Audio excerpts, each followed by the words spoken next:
What's your emergency? Hello? Hello? This is 911. You have an emergency? At 2:14 a.m., a 911 dispatcher in Pinellas County leaned closer to her screen. The caller wasn't screaming, he wasn't crying. He was breathing, slow, controlled. Like someone trying very hard not to say too much. I think my roommate's dead, the man said. Sir, how do you know that? Pause for a moment. Because he hasn't moved, and the smell is wrong. That call would lead police into a small second-floor apartment where nothing appeared disturbed, nothing appeared broken, and yet someone had died violently in complete silence. Officer Daniel Reyes was first on scene.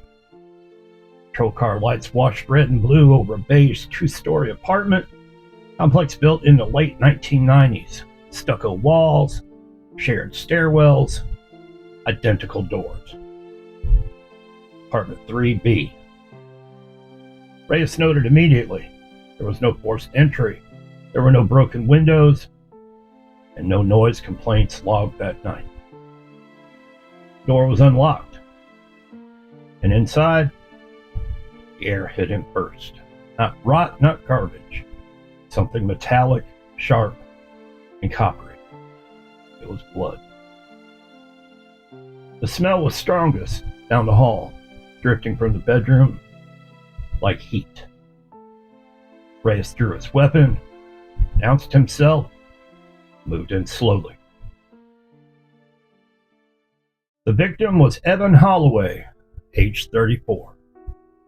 He lay on his back on the bedroom floor, arms slightly away from his sides, palms up, an unconscious posture often seen in sudden death. There was blood beneath his head, soaked into the carpet pad, and no obvious weapon nearby. His face was pale, his eyes were partially open, and around his neck, deep, uneven bruising. Petechial hemorrhaging dotted the white of his eyes. Manual strangulation. Reyes backed out, secured the scene, and called it in. This was no accident. Detectives Laura Kim and Michael Donnelly arrived just before 4 a.m. They began where all homicide investigations begin: victimology. Evan Holloway, IT support specialist, no criminal history, recently promoted, described by co-workers, quiet, reliable, and polite. He had no known enemies, he had no signs of financial distress, and no recent breakups. But one thing did stand out immediately. Evan didn't live alone. Nathan Cole, 38 years old, the man who had made the 911 call. He was seated on the curb outside when detectives arrived, hands folded, posture straight, eyes dry. Too dry.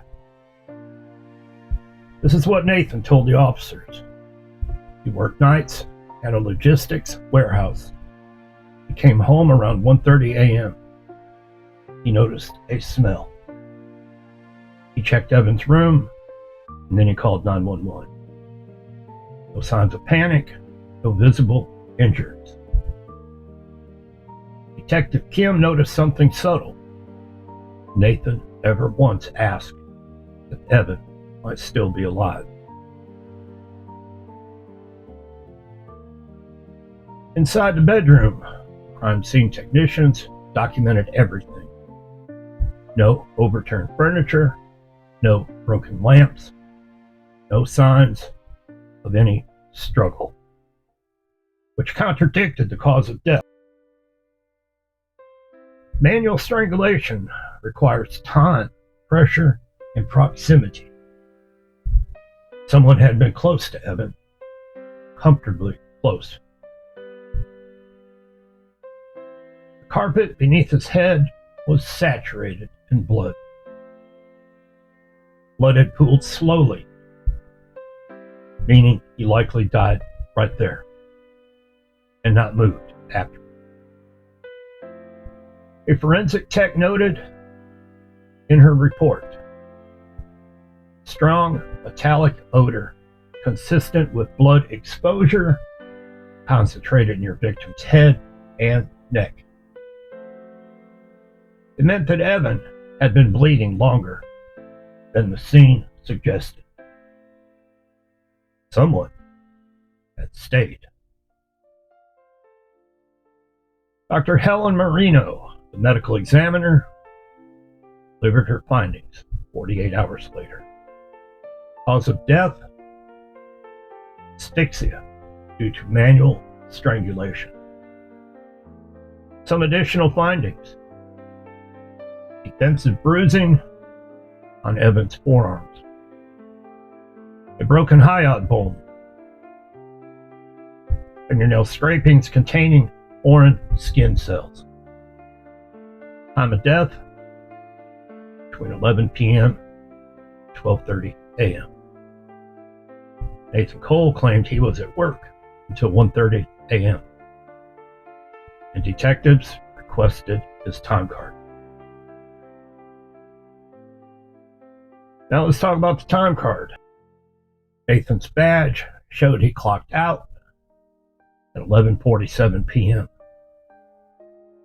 Security footage showed him leaving the warehouse at 11:52 p.m. Drive home, 12 minutes.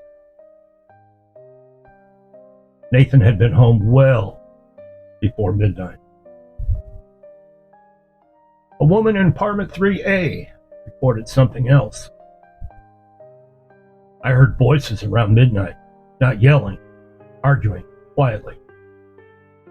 And another neighbor recalled, I heard a thump, like something hitting the wall. But no calls were made, no one screamed. Nathan Cole agreed to come in voluntarily. The interview room was small, beige, and intentionally uncomfortable. No handcuffs. Detectives Kim and Donnelly sat across from him. Nathan spoke calmly, maybe too calmly. His description of Evan goes like this. He was messy. He was condescending. And he was always correcting me. When shown photos of Evan's injuries, Nathan looked, didn't even flinch. Detective Donnelly asked, Nathan, did you touch Evan that night? Nathan hesitated. I might have tried to shake him when I first found him. Medical examiner had already ruled that out. Those injuries were not from shaking.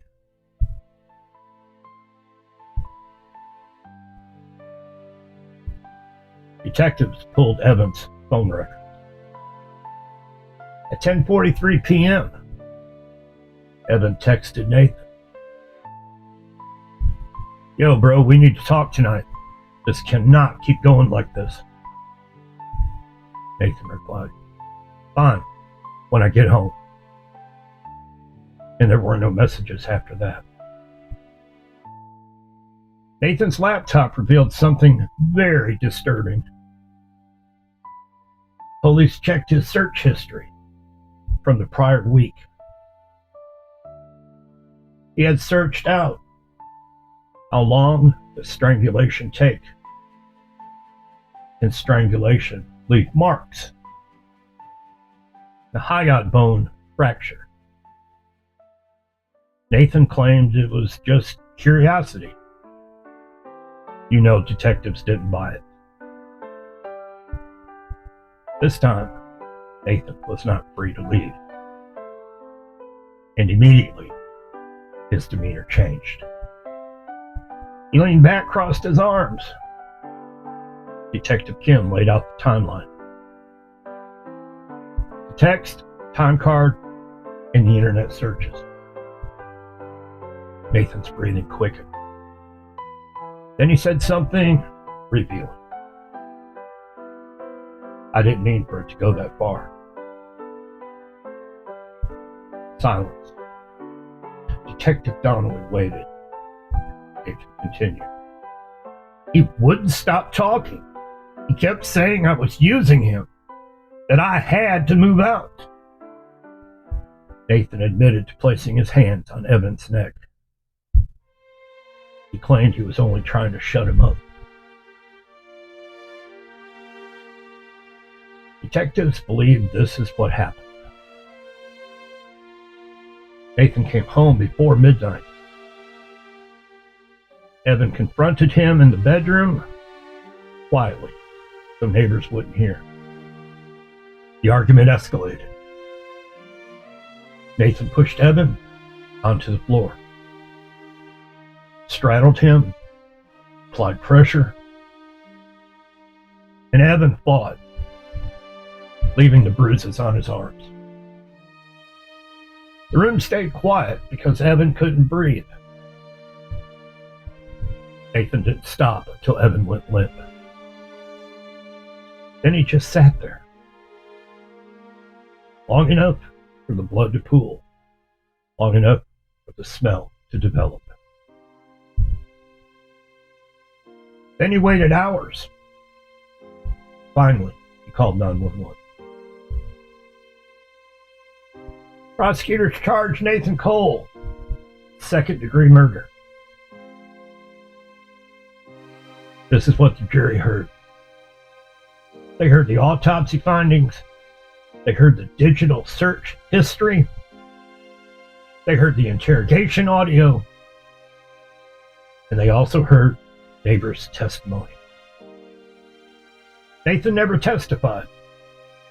Jury only deliberated for 6 hours. Verdict: guilty on all charges. When he was sentenced, he got 35 years in the Florida State Prison. Apartment 3B was rented again within months. New carpet, fresh paint. Neighbors still talk about the smell that lingered for days. A reminder, some crimes don't announce themselves loudly. Some happen quietly, behind closed doors, with someone you trust close enough to put their hands around your throat.